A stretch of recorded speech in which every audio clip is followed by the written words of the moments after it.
ஐரோப்பா முழுவதும் பார்த்தீங்கன்னு சொன்னால் வெயில் கொளுத்தி எரியுது. முகத்தை பார்த்தீங்கன்னா தெரியும், வேலை முடிஞ்சு வந்து காருக்கு ஏறினா சும்மா ஓடுது அப்படி. ஸோ அதை விட நிறைய நாடுகளில் வந்து பார்த்தீங்கன்னு சொன்னால் இத்தாலியில், ஸ்பெயினில் எல்லாம் உயிரிழப்பும் ஏற்பட்டிருக்குன்னு சொல்லியிருக்காங்க. ஸோ எங்கடையாக்களுக்கு அந்த அளவுக்கு நடக்காது.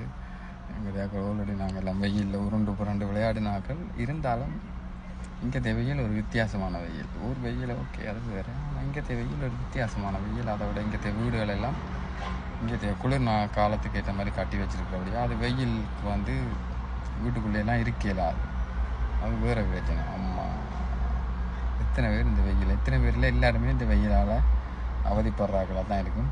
அப்புறம் நீங்கள் வந்து கமெண்ட் பண்ணக்கூடாது, நீங்கள்லாம் பெரிய யூகேயில் பிறந்து வளர்ந்து நீங்கள் உண்டு, அப்படி இல்லை. ஸோ இங்கே வந்து என்ன பிரச்சனைனா பில்டிங்களுக்குள்ளே இருக்கலாம். அதோட இந்த வெயில் வந்து ஃபீல் லைக் 42-45 காட்டுது டெம்பரேச்சரில். வெதரில் போய் பார்த்தா 42-45 காட்டுது. நான் நினைக்கிறேன் யூகேயில் இன்றைக்கு தான் இந்த வருஷத்துக்குரிய அதிகூடிய வெப்பநிலை.